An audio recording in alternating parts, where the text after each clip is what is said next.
छोटे साहेब, जो कि अभी मैं इस योग्य तो नहीं हूँ, पर पथ पर चलने का प्रयास कर रहा हूँ।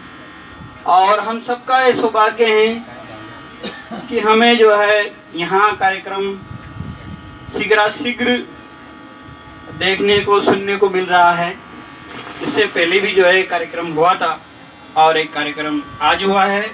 आज मथुरालाल जी साहेब सोरखंड वालों की तरफ से कार्यक्रम रखा गया है और मैं उनको बहुत बहुत अपने हार्दिक हृदय से आभार प्रकट करता हूं कि उन्होंने हम सबको इस कोरोना काल में एक मिलने का अवसर प्रदान किया और हमने बहुत दिनों से जो है संतों का जो समागम जो देखने और सुनने को नहीं मिल रहा था वो हमें मिला। इसलिए मैं उनका बहुत बहुत हृदय से आभार प्रकट करता हूं। कुछ पंक्तियां में इस आश्रम विकास की व्यवस्था के विषय में आपसे निवेदन करूंगा। आश्रम का जो विकास हो रहा है वर्तमान में, पहले 4 दीवारी भी नहीं थी, पशुओं का आना जाना, व्यक्ति अपनी मर्जी से ही रास्ता निकाल करके इधर से निकला करते थे। साहिब जी और मेरी तो अक्सर दिन और रात कभी भी मुलाकात हो जाए करती है, क्योंकि मैं बोरखेड़ा में निवास कर रहा हूँ। जब भी साहिब जी का आदेश मुझे होता है मैं तुरंत यहाँ उनकी सेवा में हाजिर हो जाता हूँ। और इस आश्रम पर जो भी गतिविधियाँ होती हैं, आश्रम का निर्माण को हो, कार्यक्रम हो, अभी जो आज मैंने रिकॉर्डिंग इस कार्यक्रम की है, मैं उसको मेरे कंप्यूटर पे कबीर आश्रम दसलाना नाम से एक मैंने फोल्डर बना रखा है, मैं उसमें डाल देता हूँ ताकि ये स्मृतियाँ हमारे बीच कभी भी देखी जा सके कि कौन सा कार्यक्रम हुआ था।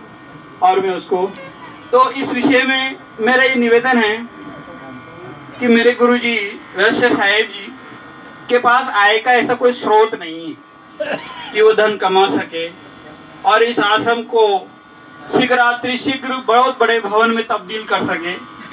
उनके पास तो जो है वो भ्रमणशील हैं, आपके लोगों के बीच जाते हैं, आप लोगों से निवेदन करते हैं कि भाई आश्रम का काम चल रहा है और अभी इस कोरोना काल में आपके पास न कमाते हुए भी जो भी कंगाली के इस दौर में आपके पास सेवा बन पड़े वो आप आश्रम के लिए अर्पित कीजिए। और इस आश्रम में उसको लगाया जा रहा है और इस आश्रम में जो है धीरे धीरे ये बड़ा होता जा रहा है और ये सारी जो सेवाएं सुविधाएं आप लोगों के लिए विकसित की जा रही हैं। मैं अपेक्षा करूंगा कि आगे ये सुविधाएं तीव्र गति से आगे बढ़े, पर ये आपके सहयोग से होगी। मेरा आप सबसे निवेदन है कि बिना कहे बिना मांगे आपकी हृदय में कोई ऐसी भावना उठे कि मैं भी देना चाहता हूँ, तो उसका मंच पर स्वागत है।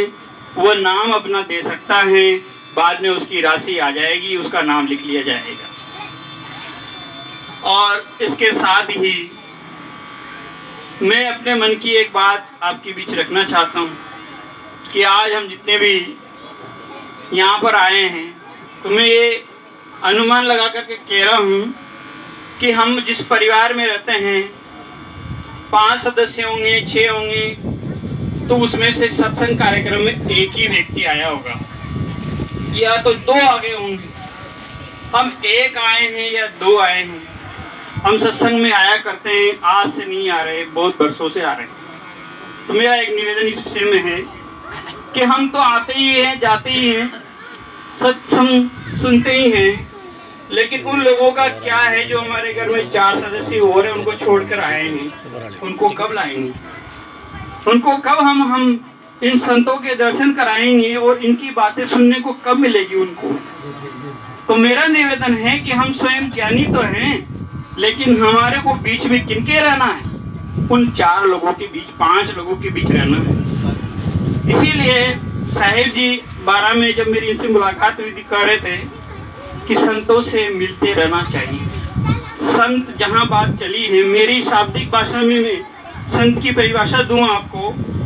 संत स से होता है सरल, जो छल कपट प्रपंच से जिसका हृदय रहित हो वो सरल हो।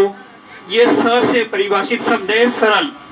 न का अर्थ है निर्मल, जिसमें राग द्वेष किसी प्रकार का कोई मल ना हो, निर्मल, जिसका हृदय हो सबके लिए पवित्र खुला हुआ हो, सब समा जाए, ऐसा हृदय निर्मल। और ता का अर्थ है त्यागी, तपस्वी। जिस व्यक्ति में ये 3 गुण है वो संत है। और सोचिए कि हम ऐसे महान पुरुषों के बीच में जाकर के आएंगे तो हम ही लाभान्वित होंगे। क्या हमारे परिवार के जो 5, क्या वो अभागी हैं? क्या उनका ऐसा भाग्य नहीं है? या हमारी जिम्मेदारी नहीं है कि हम उनको भी इस पवित्र पावन गंगा का अधिकारी बनाएं? कहते हैं हम अज्ञानी हैं या हम ज्ञानी हैं, ये तो मुझे नहीं पता, लेकिन मैं एक बात जो अनुभव करता हूँ वो ये कहता हूँ, कई बार मैंने घर की महिलाओं से, छोटे भाई से, बहन से, बड़ों से ऐसा कहते हुए सुना है, अरे आप तो सत्संग में जाते हैं, आप तो ज्ञानी हैं, आपको तो ऐसा रहना चाहिए। कभी कभी जब घर में झगड़ा होता है तो वो हमें उलाहना देते हैं। किसके लिए?